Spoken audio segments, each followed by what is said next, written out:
नई आर्थिक नीति में अर्थव्यवस्था में मूलभूत संरचना के अंतर्गत अब हम स्वर्ण बॉन्ड योजना को लेते हैं। Gold bonds scheme. सरकार ने काले धन को सफ़ेद धन में बदलने की बहुप्रतीक्षित स्वर्ण बॉन्ड योजना फरवरी 1993 में घोषित की। योजना 15 मार्च 1993 से प्रारंभ होकर 14 जून 1993 को समाप्त हो गई। इस योजना का मुख्य उद्देश्य देश में आम लोगों के पास जो निष्क्रिय सोना था उसको बाहर निकालना था। इसके अंतर्गत इन बॉन्डों का उद्देश्य सोने की तस्करी को रोकना और इसकी कीमतों में कमी लाना भी था। स्वर्ण बॉन्ड योजना में कोई भी भारतीय निवासी व्यक्ति, विशेष हिंदू अविभाजित परिवार, न्यास फर्म, कंपनियां निवेश कर सकते थे। न्यूनतम सब्सक्रिप्शन स्वर्ण बॉन्ड योजना में 500 ग्राम सोना और अधिकतम की कोई सीमा नहीं थी। यदि जेवर है तो पिघलाने की व्यवस्था। सोने की परीक्षा सरकारी टकसाल द्वारा की गई।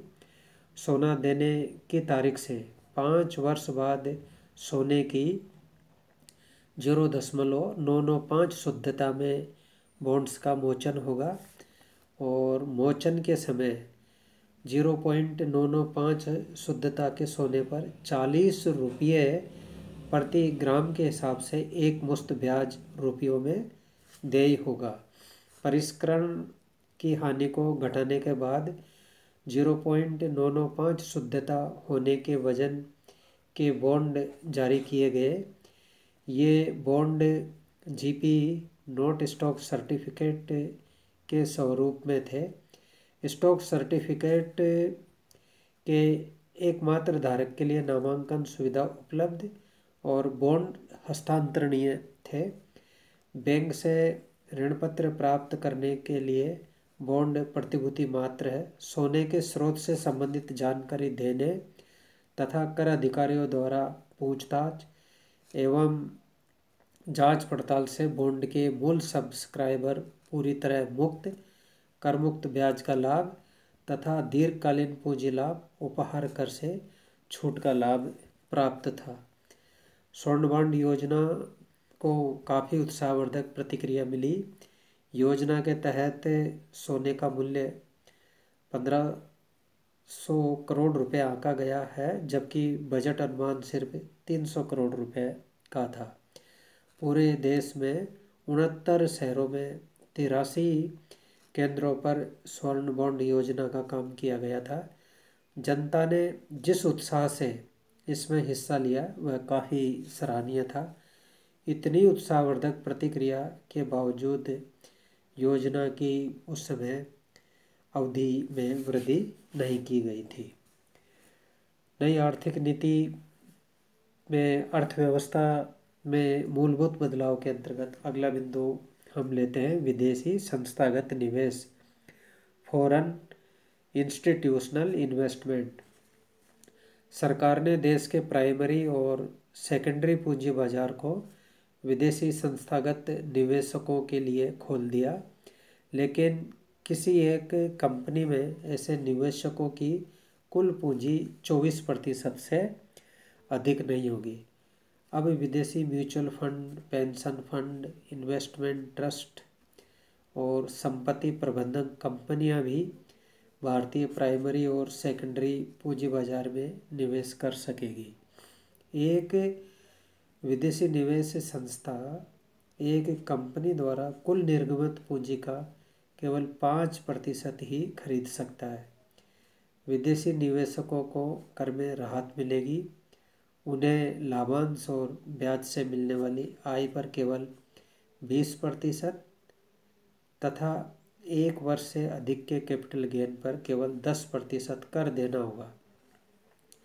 प्राइमरी और सेकेंडरी बाजार में निवेश के लिए पूंजी लगाने की कोई न्यूनतम या अधिकतम सीमा निर्धारित नहीं की गई और न ही समय की पाबंदी है।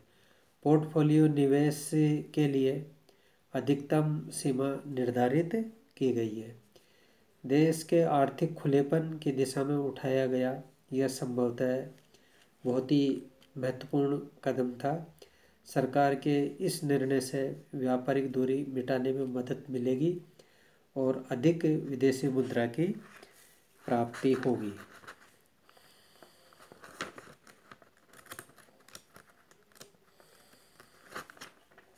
अगला बिंदु है पूंजी बाजार में निवेश को बढ़ावा। Encouragement to big investment in the capital market. सरकार ने एक अधिसूचना के माध्यम से सूचीबद्ध कंपनियों में भारतीय प्रवर्तकों को अपना अंश पूंजी में 75% अंशदान की अनुमति दे दी है। शेष 25% अंश पूंजी को आम निवेशकों से जुटाया जाएगा।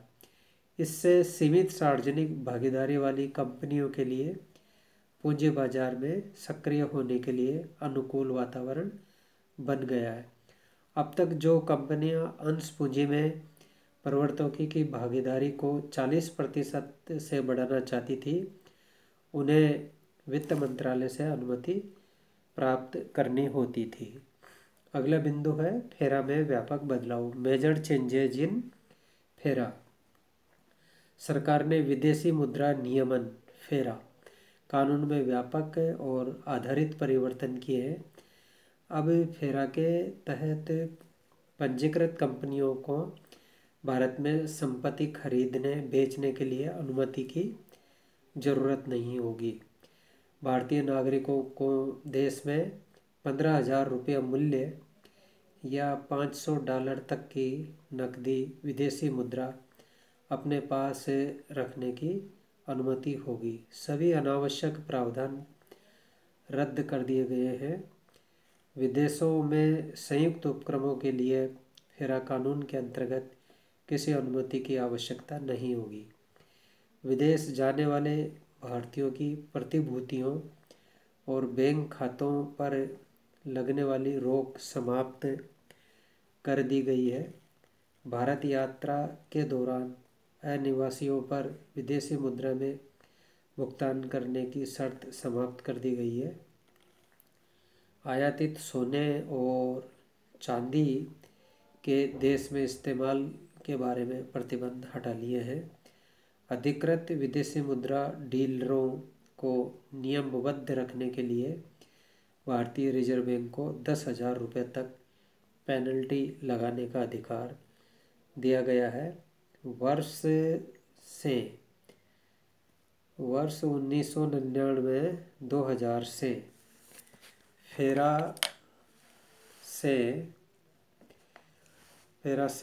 फेरा के स्थान पर फेमा। वर्ष 1999-2000 से फेरा के स्थान पर फेमा विदेशी मुद्रा प्रबंध अधिनियम लागू किया गया है। राजकोषीय नीति फिस्कल पॉलिसी। सरकार आर्थिक सुधारों को तेज गति देने वास्ते दृढ़ प्रतिज्ञ है। केंद्रीय वित्तीय घाटे को भविष्य में सकल घरेलू उत्पाद के 3% तक सीमित रखने का लक्ष्य निर्धारित किया गया है। औसत सीमा शुल्क घटाकर काफ़ी कम कर दिया गया है। सार्वजनिक व्यय को तत्काल के उस स्तर को 110% से घटाकर 50% करने का लक्ष्य रखा गया। बैंकिंग क्षेत्र में वैधानिक तरलता अनुपात SLR को घटाकर 25% तथा नकद आरक्षित अनुपात को एक तरह से कम करने का लक्ष्य रखा गया। आर्थिक विकास की दर को भी बढ़ाने का लक्ष्य रखा गया। दीर्घावधि में खाद्य, उर्वरक, विद्युत, सिंचाई, सड़क परिवहन, गैर प्राथमिक शिक्षा क्षेत्रों पर सब्सिडी समाप्त करनी ही पड़ेगी। कोशिश यह होगी कि रियायत केवल गरीब वर्गों को ही उपलब्ध हो।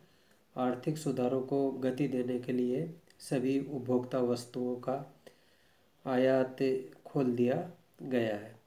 आर्थिक उदारीकरण के दौर में नकद आरक्षित अनुपात में काफ़ी कमी कर दी गई है।